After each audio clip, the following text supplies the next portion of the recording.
그래서 우리 하나님의 말씀은 골로새서 3장입니다. 골로새서 3장 12절부터 17절까지 제가 봉독을 해드리도록 하겠습니다. 12절부터 17절입니다.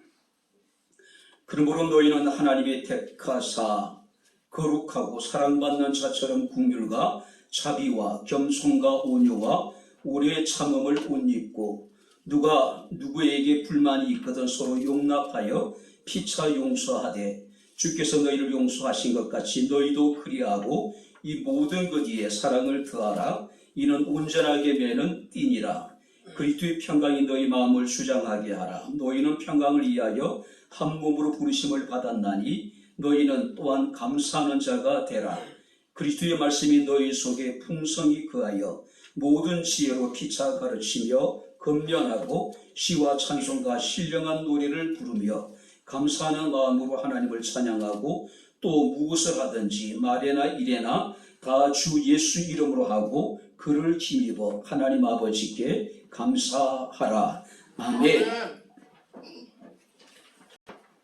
거룩한 주의 날 바쁘고 분주함과 피곤하고 공부한 중에도 하나님을 예배할 수 있는 은혜를 베풀어 주심을 감사합니다.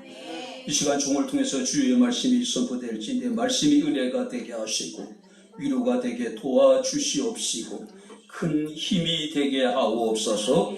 예수님 이름으로 기도하옵나이다. 아멘. 할렐루야. 자, 우리 옆에 있는 분들과 하나님 우리와 함께 하십니다. 인사하겠습니다. 하나님 우리와 함께 하십니다. 할렐루야.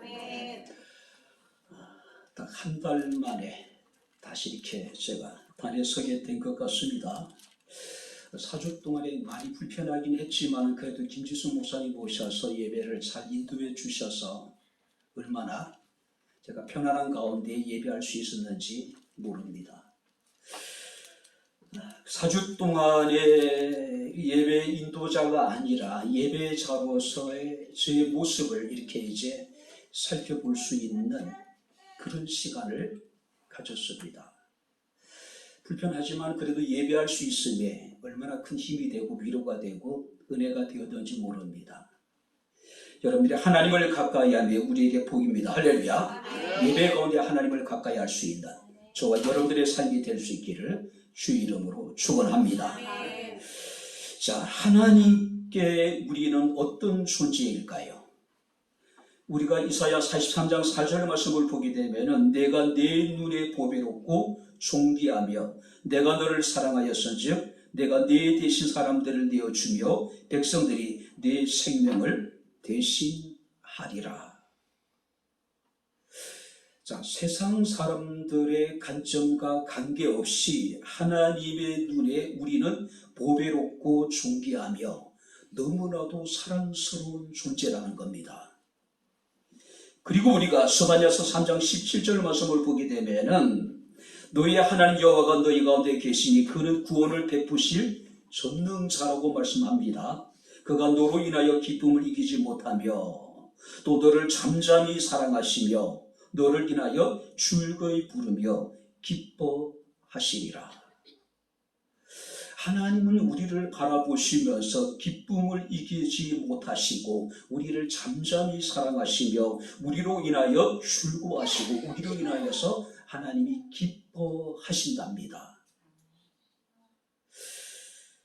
오래간만에 전설이하고 전유리가 예배를 참석을 했는데 물론 여러분들이 우리가 부모님이 가장 어린아이들을 사랑하겠죠. 근데 그 전설이와 전유리를 바라보는 정종철 집사님의 마음이 어떠할까요? 그냥 바라만 봐도 기쁘고 즐겁고 행복하지 않을까요? 근데 우리를 향한 하나님의 사랑은 그 이상이라고 하는 겁니다. 자, 그렇다면은 왜 하나님께서 우리에 대해서 이렇게 보배롭게 여기시고 존귀하게 여기시고 우리를 사랑하실까요? 우리를 바라보는 것만으로도 하나님이 기쁨을 이기지 못하신대요. 왜 그럴까요? 이사야 43장 1절 말씀을 보게 되면은 야곱아 너를 창조하신 여호와께서 말씀하시느니라. 이스라엘아 너를 지으신 이가 말씀하시느니라. 내가 너를 구속하였고 지병하여 불렀나니 너는, 한번 따라해 보시기 바랍니다. 내 것이라. 내 것이라. 할렐루야. 아멘. 하나님이 우리를 창조하시고 하나님이 우리를 구속하시고 하나님이 우리를 지명하여 부르셔서 당신의 소유로 삼아 주셨기 때문에 우리는 하나님의 눈에 보배롭고 존귀하며 너무나도 사랑스럽고 하나님이 우리를 바라보는 것만으로도 기쁨을 이기지 못하신다는 사실이에요. 이런 사랑과 이런 은혜를 입은 사람들입니다. 할렐루야. 그렇다면 우리가 어떤 마음으로 예배해야 될까요? 이런 감격이 있어야 되지 않을까요? 이런 즐거움이 있어야 되지 않을까요? 자, 오늘 우리가 이제 골로새서를 보게 되면 이 골로새 교회는요, 사도 바울이 아닌 바울이 에베소에서 3년 6개월 동안 복음을 전하는 과정에 에바브라라고 하는 사람이 바울의 복음을 듣고 그리스도를 영접하게 됩니다. 그가 골로새에 돌아가서 그곳에 복음을 전하게 되고 에바브라를 통해서 세워진 교회가 바로 이 골로새 교회였습니다. 제가 성지순례를 갔을 때 소아시아 7교회 가운데 유일하게 그 흔적을 찾을 수 없었던 교회가 골로새 교회예요. 아예 골로새 도시 자체가 아마 없어져 버린 것 같습니다. 그래서 언덕을 바라보면서 이곳에 예전에 골로새가 있었고 이곳에 예전에 골로새 교회가 있었다라고 하는 표면만을 보고 돌아왔습니다. 자, 당시 이 골로새 교회에는 이단이 출현했고 헛된 철학, 초등학문, 금욕주의, 율법주의가 혼합되어져서 복음이 심각한 위험에 처해 있는 그런 상황이었습니다. 그때 이 에바브라라고 하는 인물이 로마에 있는 사도 바울을 찾아와서 골로새 교회의 형편에 대해서 소식을 전해주게 됩니다. 이런 배경에서 기록된 서신이 바로 이 골로새서입니다. 자, 사도 바울은 이 골로새서를 통해서 거짓 선지자의 가르침에 대해서 책망을 하고 올바른 예수 그리스도에 대한 신앙에 대해서 그들에게 지도를 합니다. 그리고 이르기를 12절 말씀 보니까 하나님의 사랑받는 자녀처럼 행하라. 자, 12절을 우리 다시 한번 같이 읽겠습니다. 그러므로 너희는 하나님이 택하사 거룩하고 사랑받는 자처럼 긍휼과 자비와 겸손과 온유와 오래 참음을 옷 입고 하나님의 택하신 거룩한 하나님의 사랑을 받은 자처럼 너희가 행하라. 자, 여기서 사랑받는 자처럼 행하라고 하는 의미 속에는요, 어떤 의미가 하면은 사랑받은 자의 모습이 너희 속에 나타나야 된다. 너희를 사랑하신 자의 모습이 너희 삶 속에서 나타나야 된다. 우리는 하나님의 사랑을 받은 자입니다. 할렐루야. 그렇다면 우리를 사랑하신 자이신 예수 그리스도의 모습이 우리의 삶을 통해서 나타나야 된다는 이야기예요. 그리고 구체적으로 이르기를 긍휼과 자비와 겸손과 온유와 오래 참음이라고 이야기를 합니다. 사랑을 받은 자로서 지켜야 될 신앙의 등복. 자, 여기서 긍휼이라고 하는 것은 동정심, 긍휼이라고 하는 것은 불쌍히 여기는 마음입니다. 그리고 여기서 자비라고 하는 것은 친절, 그러니까 사람을 대하는 기본적인 태도입니다. 그게 친절해야 된다는 이야기예요. 자, 그리고 여기서 겸손이라고 하는 것은 자신의 마음을 낮추는 것. 겸손은 하나님의 은혜의 통도라고 이야기를 하잖아요. 그리고 온유라고 이야기합니다. 온한 기질, 온순함, 유순함, 또 신사적인 마음. 그리고 난 다음에 계속해서 이르기를 오래 참음이라고 이야기를 합니다. 자, 여기서 오래 참음이라고 하는 것은 참을성, 불변함, 꿋꿋함. 자, 그래서 사도 바울은 에베소서 6장 23절 24절에 이르기를 우리 주 예수 그리스도를 변함없이 사랑하는 자에게 하나님의 은혜가 있을 것이라고 말씀하고 있습니다. 이런 덕목들을 소개하고 있는 겁니다. 자, 그런데 이런 덕목들을 가만히 보게 되면은 특별한 것이 아니죠. 그죠? 비록 우리가 힘들긴 하겠지만은 사람이라면은 누구나 갖춰야 될 보편적인 덕목들이에요. 자, 이것은 그리스도인에게 요구되는 것이 아니라 모든 사람들이 지켜야 될 덕목들입니다. 한번 생각해 보세요. 긍휼히 여기는 마음, 자비로운 마음, 겸손한 마음, 온유한 마음, 오래 참음. 특별한 게 아니잖아요. 그죠? 한마디로 이것은 인간이 살아가는 데 있어서 가장 기본적인 상식적인 것들이란 이야기입니다. 자, 그렇다면 사도 바울은 골로새 교회 성도들에게 특별한 것을 그들에게 요구하는 것이 아니라 인간으로서 최소한 상식적인 삶을 살아가라. 자, 문제는요, 이 상식적인 수준에 이르지 못하는 사람들이 많다는 것이고, 상식적인 수준에 이르지 못하는 그리스도인이 많았기 때문에 바울은 골로새 교회 성도들에게 이르기를 인간으로서 가장 보편적인, 가장 상식적인 것들에 대해서 그들에게 지키라고 지금 이야기하고 있는 겁니다. 여러분들, 우리가 백향목교회 성도로서, 우리가 그리스도인으로서 교회가 요구하는 것은 여러분들에게 특별한 것들을 요구하는 것이 아니잖아요. 그리스도인에서 가장 상식적인 것, 기본적인 것들. 문제는 이런 가장 기본적인 상식적인 것조차도 우리가 제대로 지키지 못할 때가 많이 있단 말이에요. 여러분들이 교회 밖에 있는 예수 안 믿는 사람들이, 예수 믿는 사람들이 기대하는 것은 무엇일까요? 대단한 것을 기대할까요? 우리의 신앙적인 여러분들이 우리가 경건한 모습들, 특별한 그런 것들 우리에게 기대할까요? 근데 의외로 교회 밖에 있는 사람들이 성도들에게 기대하는 건 뭐냐면은 지극히 상식적인 것들이에요. 왜요? 교회가 그 상식적인 것도 지키지 못하고 있기 때문에, 그리스도인이 상식적인 것조차도 지키지 못하기 때문에 세상에 있는 사람들이 교회를 바라보면서, 세상에 있는 사람들이 성도들을 향해서 얼마나 상식적인가를 지금 바라보고 있는 겁니다. 긍휼, 자비, 겸손, 온유, 오래 참아. 마땅히 있어야 될 것들인 거죠. 가장 기본적인 것들이고 가장 상식적인 것들이라는 것이죠. 자, 그리고 난 다음에 사도 바울은 이르기를 이 모든 것 이에 우리가 더해야 될 것 몇 가지가 있다는 거예요. 먼저 기본적인 것, 먼저 상식적인 것들을 행하고 이 모든 것들 이외에 우리가 몇 가지 더해야 될 것이 있는데, 우리가 하나님의 사랑을 받은 자처럼 살아가기 위해서 우리가 해야 될 일들이 무엇인가, 몇 가지로 함께 살펴보면서 우리가 함께 은혜를 나누도록 하겠습니다. 자, 13절, 14절 우리 다시 한번 같이 읽겠습니다. 13절 다 같이 읽겠습니다.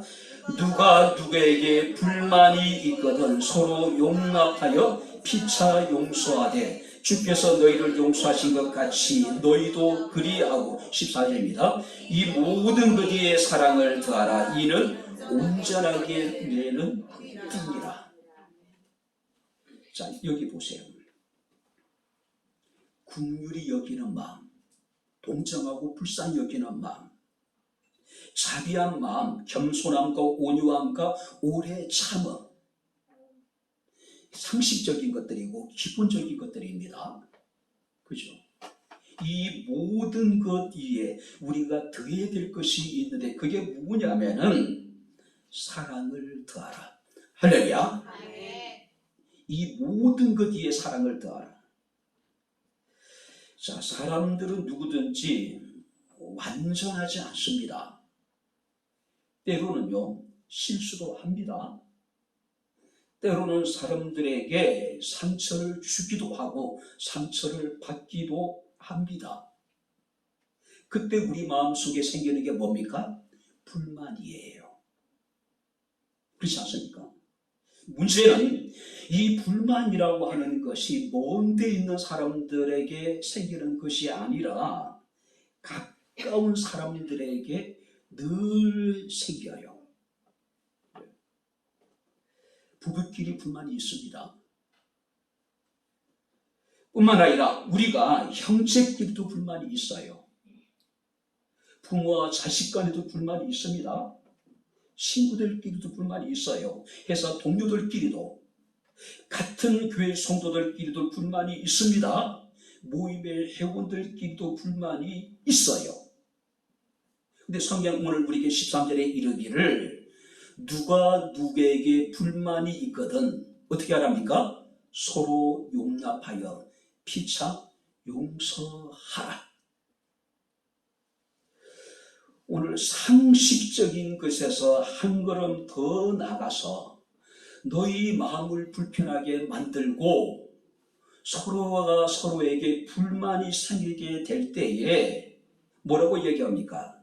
성경에 피차에 서로 용납하고 용서해라. 용서해라. 용납한다는 이야기는 있는 그대로를 받아들여준다는 이야기예요. 있는 그대로를 받아들여준다는 이야기예요. 그리고 이 모든 것 뒤에 뭘 더하라고요? 사랑을 더하라. 사랑을 더하라.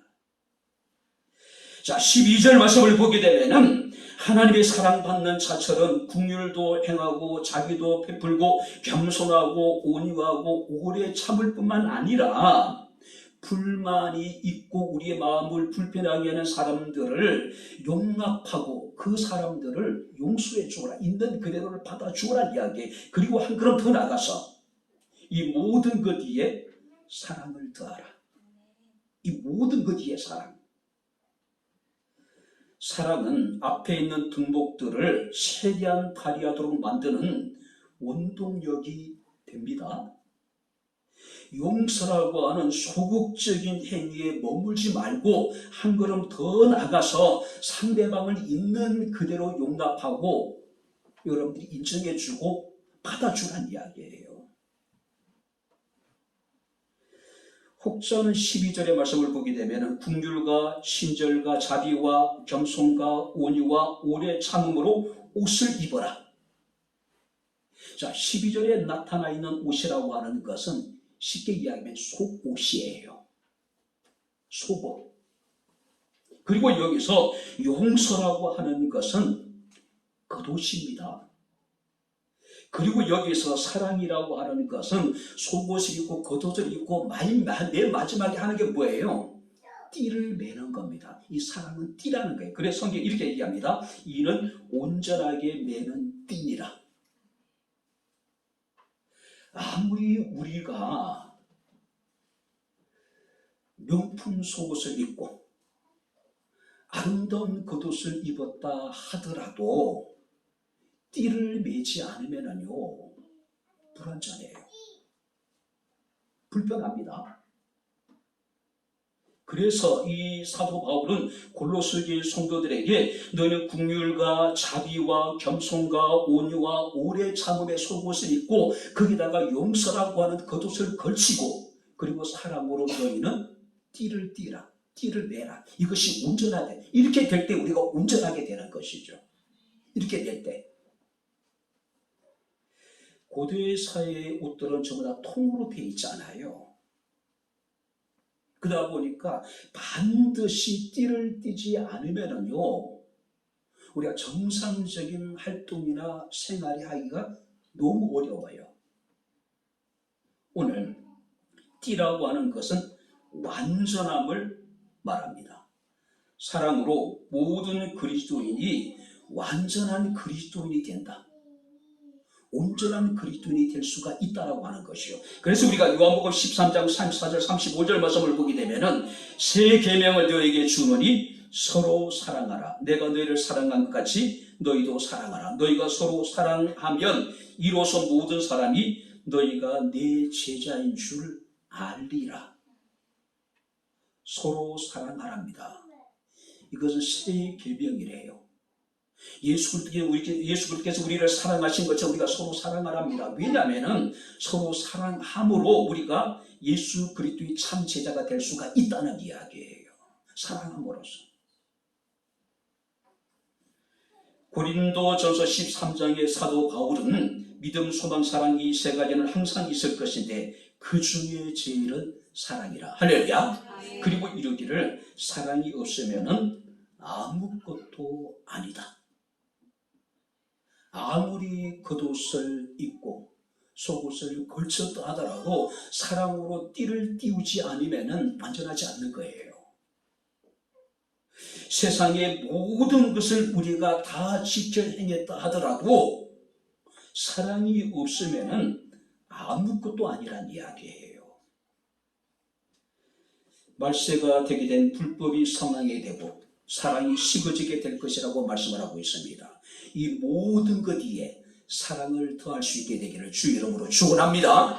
우리가 지금까지 행했던 모든 것들 위에 뭘 더하라고요? 사랑을 더하라. 사랑을 더하라. 그 사랑이 우리의 신앙을 온전하게 하는 것이고 그 사랑이 우리가 그리스도의 제자됨을 확증하는 것이라는 것이죠. 그 사랑이 우리가 하나님의 사람됨의 증거가 된다는 것이죠. 그리고 이제 15절 말씀을 보겠습니다. 같이 읽겠습니다. 그리스도의 평강이 너희 마음을 주장하게 하라. 너희는 평강을 위하여 한 몸으로 부르심을 받았나니 너희는 또한 감사하는 자가 되라. 이 모든 것 위에 사랑을 더하고 이 모든 것 위에 그리스도의 평강이 너희 마음을 주장하게 하라. 이 모든 것 위에 우리가 이 모든 것을 행했다고 합시다. 긍휼을 베풀고 자비를 베풀고 겸손하고 온유하고 오래 참아요. 그리고 우리의 마음을 불편하게 하는 사람들을 용납해 주었습니다. 그리고 그들을 사랑을 했어요. 문제는 그래도 불구하고 우리 마음에 평안이 없다면은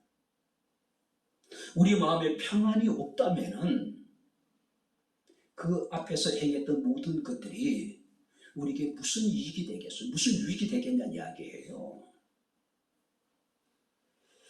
자, 여기서 그리스도의 평강이 너희 마음을 주장하게 하라고 말씀합니다. 여기서 그리스도의 평강이라고 하는 것은 주님이 가졌었던 그 놀라운 평화, 그 평화를 너희가 가지라. 그 평화가 너의 마음을 주장하게 하라. 이 평강이라고 하는 것은 긍휼과 자비와 겸손과 온유와 오래 참음으로 옷 입고 그리스도께서 우리를 용서하신 것 같이 우리 마음을 불편하게 하는 사람들을 용납하고 용서한 사람들, 그리고 이 모든 것 위에 사랑을 더한 자가 누릴 수 있는 것이 뭐냐면은 바로 이 그리스도의 평강이에요. 그리스도의 평강. 예수 그리스도의 평강이라는 건 어떤 평강이었습니까? 거친 풍랑이 일어서 배가 뒤집혀서 죽게 된 상황 속에서도 편안하게 주무실 수 있는 평강. 십자가의 고난 앞에서도 두려움이 없었던 예수 그리스도의 내적인 평안. 비방과 조롱을 받으면서도 조용히 침묵하시면서 하나님께 조용히 그들을 위해서 용서를 구했던 예수 그리스도의 그 평안함. 이 평안을 우리에게 주시겠다는 이야기예요. 이 평안이 우리의 마음을 주장하게 하라고 말씀하고 있습니다. 그런데 우리가 요한복음 14장 27절 말씀을 보니까 주님께서는 이 놀라운 평안을 우리에게 주시겠다고 약속하고 계십니다. 말씀 들어보시기 바랍니다. 평안을 너에게 끼치노니 곧 나의 평안을 너에게 주노라. 내가 너에게 주는 것은 세상이 주는 것과 같이 아니라 너희는 마음에 근심하지도 말고 두려워하지도 말라. 이 평안이 우리 마음 가운데 충만할 수 있기를 주 이름으로 축원합니다. 할렐루야. 주님이 당신의 평안을 우리에게 주시겠대요. 세상이 주는 것 같지 않는, 세상 사람들이 알 수 없는 평안을 우리에게 주시겠다는 이야기죠. 그래서 너희는 마음에 근심하지도 말고 두려워하지도 말라. 자, 중세 시대 수도원에서 여러 가지 어떤 그 교육 과정이 있겠죠. 자, 수도원에 들어오는 사람들에게 중점적으로 교육하는 내용이 있다 그럽니다. 그게 뭐냐면은 감옥과 수도원의 차이. 자, 여러분들이 감옥과 수도원은 너무나도 비슷합니다. 외부가 철저하게 차단되어져 있죠. 뿐만 아니라 수도원이나 감옥이나 한번 들어가면은 쉽게 나오지 못합니다. 그리고 엄격한 규율이 있어요. 개인적인 자유가 완전히 박탈됩니다. 이것이 감옥과 수도원의 여러분들이 공통된 점이에요. 그런데 이 수도원과 감옥은 엄청난 차이도 있습니다. 그 차이가 뭘까요? 수도원은요, 외부와 철저하게 차단되어져 있고 한번 들어가면 쉽게 나올 수 없고 엄격한 규율을 지켜야 됩니다. 그래도 불구하고 수도원 안에는 그리스도의 평강이 있고 감사가 있고 찬양이 있습니다. 그래서 천국이 되는 거예요. 반면에 감옥은 어떻습니까? 그리스도의 평강이 없어요. 오직 원망과 탄식과 후회와 불평과 불만만이 가득합니다. 그래서 감옥은 지옥 같은 곳이에요. 이 말을 우리가 적용해 보면은요, 수도원 같은 곳이라 하더라도 그리스도의 평강이 없고 감사가 없고 찬양이 없다면은 수도원은 천국이 아니라 지옥이죠. 감옥 같은 곳이라 하더라도 하나님의 평강이 있고 감사가 있고 찬양이 있다면은 그곳은 감옥이 아니라 천국이겠죠. 오늘 성경 우리에게 말씀하고 있습니다.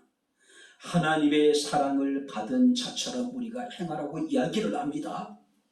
가장 기본적인 상식적인 것들을 지켜 행하고 내가 불만을 가지고 내 마음을 불편하게 하는 사람들을 용납하고 용서해 주라. 그리고 이 모든 것에 사랑을 더하라.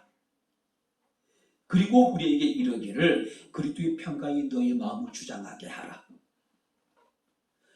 하나님의 사랑을 받은 자의 특징 가운데 하나가 뭐냐면은 그리스도의 평강을 누릴 수 있다는 사실입니다.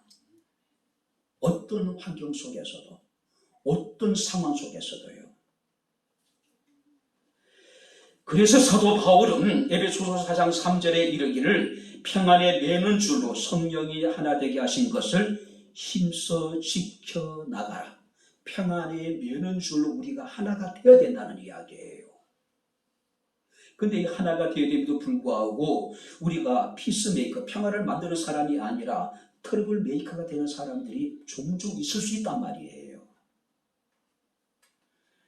우리는 평강을 위하여 한 몸으로 부르심을 받았다라고 15절에 말씀하고 있습니다.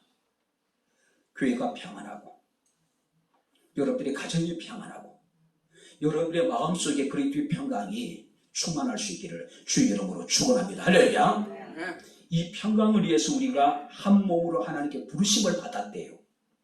평안을 지켜야 될 책임 우리에게 있는 거예요. 교회 평안, 가정의 평안, 또 여러분들이 사회의 평안을. 그리고 마지막으로 여러분들이 15절 같이 다시 한번 읽겠습니다. 그리스도의 평강이 너희 마음을 주장하게 하라. 너희는 평강을 위하여 한 몸으로 부르심을 받았나니 너희는 또한 감사하는 자가 되라. 한번 따라 보시기 바랍니다. 너희는 또한 감사하는 자가 되라. 할렐루야.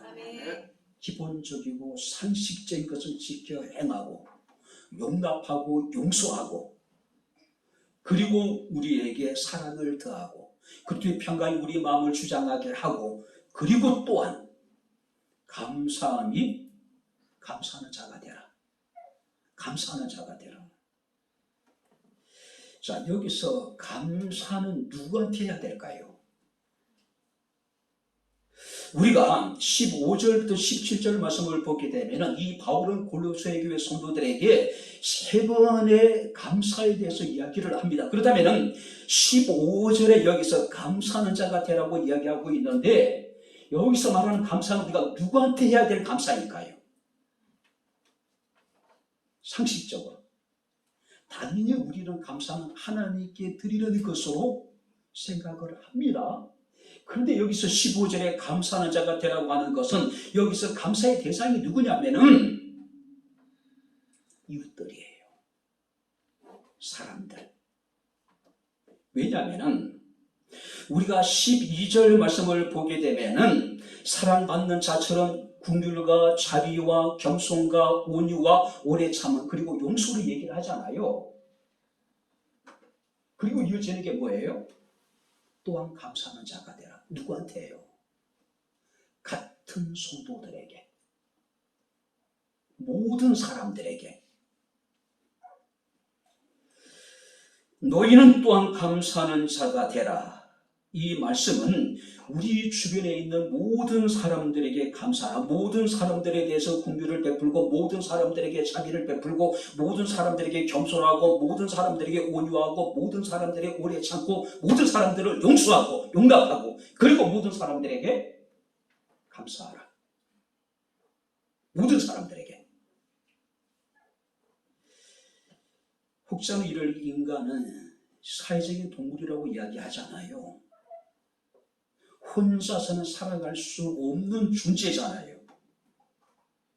우리는 더불어 사는 모든 사람들과 함께 사랑을 나누고 은혜를 나누고 돕고 도움을 받기도 합니다. 그죠? 그렇기 때문에 바울은 골로새의 성도들에게 긍휼을 베풀고 자비를 베풀고 겸손과 온유와 오래 참음과 용서와 용납을 하고, 그리고 또 그들에게 감사하는 자가 되라. 서로에게 감사하는 자가 되라. 서로에게. 가장 가까운 우리 가족들, 우리 부모님에게, 우리 친척들에게, 우리 이웃들에게, 우리 직장 동료들에게, 친구들에게, 그리고 지금 함께 더불어 하나님께 예배하는 우리에게, 서로에게 감사하는 자가 되라. 할렐루야. 서로에게요.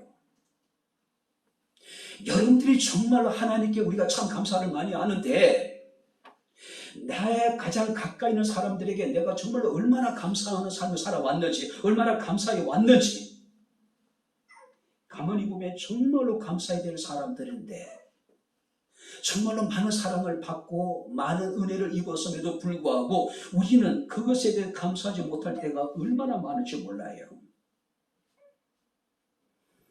오늘 시간 여러분들과 더불어 함께 예배할 수 있음에 대해서 감사합니다. 할렐루야. 우리 옆에 있는 분들을 한번 바라보십시오. 우리가 서로가 서로를 바라보시면서 함께할 수 있어서 감사합니다. 인사해 보겠습니다. 함께할 수 있어서 감사합니다. 함께 예배를 드릴 수 있어서 감사합니다. 할렐루야. 함께 어렵고 힘든 시간을 견뎌낼 수 있어서 감사합니다. 모든 사람들이 감사하는 거예요. 그죠? 그리고 16절 말씀 보니까 이렇게 이야기를 합니다. 그리스도의 말씀이 너희 속에 풍성히 거하여 모든 지혜로 피차 가르치며 건면하고 시와 찬송과 신령한 노래를 부르며 감사하는 마음으로 하나님을 찬양하고. 자, 여기서 감사는 누구한테 드리는 감사예요? 하나님께 드리는 감사. 하나님께. 하나님이 베푸신 은혜와 사랑을 기억하며 마땅히 시와 찬송과, 또 여러분들이 우리가 하나님께 신령한 노래를 부르면서 하나님께 감사하는 겁니다. 우리가 연약하고 죄인되고 원수되었을 때에 하나님의 독생자신 예수 그리스도의 십자가의 고난과 죽으심을 통해서 하나님의 사랑을 우리에게 확정시켜준 그 사랑을 기억하면서 우리가 하나님께 감사하는 겁니다. 범사에 모든 일에 있어서. 오늘 하나님께 감사하고 있습니까? 사도 바울은 로마교회 성도들에게 감사치 않는 자들에 대해서 경계합니다. 그는 감사치도 아니하고 하나님을 알 때 하나님을 영화롭게도 하지 아니하고, 하나님을 알 때 하나님을 영화롭게 하지도 아니하고 은혜를 받았음에도 불구하고 마땅히 하나님께 감사치도 않는 사람들, 그런 사람들이 많이 있다는 이야기예요. 함께하는 모든 사람들에게 감사하고, 우리에게 은혜를 베푸셔서 우리를 구속하시고 우리를 지명하여 부르시고 당신의 소유로 삼아주신 하나님께 감사하고, 할렐루야. 그리고 여러분들이 17절 말씀을 다시 보시기 바랍니다. 또 무엇을 하든지 말에나 일에나 다 주 예수 이름으로 하고 그를 힘입어 하나님 아버지께 감사. 여기서 감사라는 이야기는 무엇에 대한 감사일까요? 자신에게 맡겨진 모든 일, 주어진 사명에 대해서 감사하고, 할렐루야.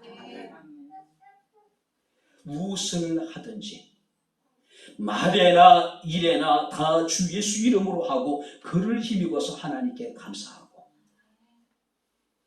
하나님이 나를 사랑하시고 나를 충성되이 여기셔서 천사도 흠많은 아름다운 직분을 주시고 사명을 주시고 은혜를 베풀어 주셨으니, 우리에게 주어진 그 일들로 인해서, 우리에게 주어진 사명으로 인하여서, 내게 주어진 직분으로 인하여서 하나님께 감사하고, 마땅히 하나님께 감사하고. 여러분들이 우리가 주의 일만 생각할 것이 아니죠. 우리 가정일도, 또 여러분들이 직장일도, 또 우리가 여러분 교회 나와서 행하는 모든 봉사활동도, 이 모든 것들이 여러분들이 다 주의 일이에요. 종교개혁 같은 칼빈은 직업의 신성설, 모든 직업에 하나님의 소명을 이야기를 합니다. 여러분들이 지금 어떤 직장에서 어떤 일을 하고 있든지 간에 하나님은 그 일을 위해서 나를 부르셨다는 사실이에요. 그러니 우리는 내가 하고 있는 모든 일에 대해서 마땅히 하나님께 감사해야 된다는 것이죠. 마땅히. 그죠? 지금 여러분들이 하고 있는 일들에 대해서 감사할 수 있기를 주 이름으로 축원합니다. 그래서 사도 바울은 데살로니가전서 5장 18절에 범사에 감사하라. 그리스도 이것이 너희를 향하신 예수 그리스도의 뜻이라고 말씀을 하고 있습니다. 범사에. 내 주변에 있는 모든 사람들에게 감사하고, 나를 구속하시고 나를 지명하여 부르시고 당신의 소유로 삼아주신 하나님께 마땅히 감사하고, 그리고 내게 맡겨진 그 일들로 인해서 감사하고, 내게 맡겨진 일들, 내가 지금 하고 있는 그 일들에 대해서 감사하라는 이야기예요. 특별히 사도 바울은 골로새서 2장 6절에 이르기를, 그러므로 너희가 그리스도 예수를 주로 받았으니 그 안에서 행하되 그 안에 뿌리를 박으며 세벌 받아 교훈을 받은 대로 믿음에 굳게 서서, 한번 따라해 보시기 바랍니다. 감사함을 넘치게 하라. 사도 바울은요, 우리의 신앙을 나무로 비유하고 있어요. 그리고 그 나무의 열매를 맺게 될 때에, 맺게 되게 되는데, 나무들은 그 최고의 열매가 뭐냐면 감사라는 것이죠. 감사예요. 혹자는 이르기를, 감사는 우리 영혼과 인격과 신앙을 지키는 방부제다. 감사가 우리의 영혼을 지키고 우리의 인격을 지키고 우리의 신앙을 지키는 방부제예요. 감사가 사라지면은요, 우리의 영혼도 우리의 인격도 우리의 신앙도 부패해요. 이거는 진리입니다. 뿐만 아니라 세상으로부터 나를 지키는 하늘로부터 내려오는 은혜의 묘약이라고 이야기를 합니다. 나를 지키는 은혜의 묘약이 뭐냐면 감사예요. 우리 입술에 감사가 사라지고 원망과 불평이 나오기 시작하면은 우리 스스로가 무너져요. 우리 스스로가 하나님 앞에 부패하고 타락하게 된다는 이야기예요. 감사하는 사람은 감사로서 자신을 행복하게 만드는 사람들입니다. 범사에 감사해 주시기를 주 이름으로 축원합니다. 이제 말씀을 마치도록 하겠습니다. 존 버년이 쓴 솔로 역정에 보게 되면 기독도와 충성이가 허영이라고 하는 도시에 이렇게 됩니다. 허영. 근데 허영의 성주가 이 기독도와 이 충성이가 어떤 사람인가에 대해서 조사를 하게 됩니다. 그들이 기독조와 충성이를 조사하게 된 두 가지 이유가 뭐냐면은 이 두 사람은, 이 순례자는 자신들이 입지 않는 흰 옷을 입고 있어요. 깨끗한 옷을 입는 겁니다. 그리고 이 충성이와 기독도는 그들이 사용하지 않는 말을 사용하고 있어요. 그래서 성주가 조사관에게 시켜서 이 기독도와 이 충성이를 조사하게 됩니다. 조사관 이렇게 묻습니다. 너희는 어디에서 왔다가 어디로 가는 것이냐? 너희는 어째서 그런 이상한 옷을 입고 이상한 말을 하고 있느냐? 자, 이상한 옷은 그들이 입지 않는 깨끗한 옷이고 이상한 말은 그들이 사용하지 않는 아름다운 말들이에요. 그때 기독조와 충성이가 이런 이야기합니다. 우리는 천성을 향해 가는 사람들인데 다만 이 도시를 지나가고 있을 뿐입니다. 자, 허영성의 조사관이 아무리 기독도와 충성이를 조사해 봤지만 특별한 제목을 찾을 수가 없어요. 그래서 허영성을 혼란하게 만들었다라고 하는 제목으로 기독도와 충성이가 입고 있는 깨끗한 옷을 더럽혀요. 그리고 감옥에 우리 안에 가둡니다. 그리고 지나가는 사람들로 하여금 조롱거리로 만들어버려요. 자, 존 번연이 이 이야기 속에 하는 이야기가 뭐냐면은 그리스도인들은 세상과 다른 언어를 사용해야 되고 세상 사람들과 다른 옷을 입고 있어야 된다는 거예요. 그래서 사도 바울은 구습을 쫓는 옛사람의 옷을 벗어버리고 새 사람의 옷을 입으라고 이야기를 합니다. 자, 여기서 새 사람의 여기서 말하는 옷이라든지 말은 뭘 말할까? 그리스도의 행실을 말하는 거예요. 그렇다면은 여러분들은 세상 사람들과 어떤 다른 옷을 입고 있습니까? 그리스도인이 사용하는 언어는 분명히 세상 사람들이 사용하고 있는 말과 달라야 돼요. 근데 많은 그리스도인들이 세상 사람과 똑같은 옷을 입고 똑같은 말을 하고 있어요. 다름이 없다는 겁니다. 차이가 없는 거예요. 그죠? 똑같은 겁니다. 세상 사람들과. 그리스도인들은 한마디로 말이 달라야 되고 옷이 달라야 된다는 얘기는 삶의 스타일이 달라야 된다는 이야기예요. 삶의 모습이 달라도 뭔가 달라도 달라야 된다는 이야기예요. 그 다른 것 때문에 힘들고 어려움을 당해도 끝까지 그 다름을 지켜나가는 것이 그리스도인이라는 사실이에요. 이제 마칩니다. 우리는 하나님의 사랑을 받은 사람들입니다. 할렐루야. 이 모든 것 위에 사랑을 더하고 그리스도의 평강이 너의 마음을 주장하게 하고 감사하는 자가 되라고 말씀을 하고 있습니다. 가장 가까운 사람들에게 감사하고 하나님께 감사하고 내가 하고 있는 모든 일들로 인해서 하나님께 감사하는 사람, 그래서 하나님의 사랑을 받은 자로서 부끄럽지 않는 우리 백향목회 모든 성도들의 삶이 될 수 있기를 주의 이름으로 축원합니다. 기도하겠습니다. 주오신 나의 아버지 하나님, 하나님의 은혜와 사랑을 진심으로 감사합니다. 감당할 수 없는, 측량할 수 없는 하나님의 크고 놀라운 은혜를 입었으니 은혜를 입은 자로서 사랑을 받은 자로서의 합당한 삶을 살아갈 수 있도록 저희들에게 은혜를 더하여 주시기를 원합니다. 우리가 지켜 행하는 가장 상식적이고 기본적인 모든 것 위에 사랑을 더하게 하시고 그리스도의 평강이 우리의 마음을 주장하게 하시고 또한 범사에 감사하는 자들이 되게 하옵소서. 예수님 이름으로 기도합나이다. 아멘. 이제는 우리 주 예수 그리스도의 은혜와 하나님의 크신 사랑과 성령님의 교통 교제의 지혜 충만 역사 인도하시니 하나님의 사랑을 받은 자처럼 우리가 사랑하고 그리스도의 평강을 누리며 또한 범사에 감사하는 자가 되기를 원하는 주의 사랑하는 모든 성도들 머리머리 위에 저들의 가정과 직장과 사업장과 이 교회와 이 나라 이 민족 위에 지금부터 영원토록 함께 있을지어다. 아멘.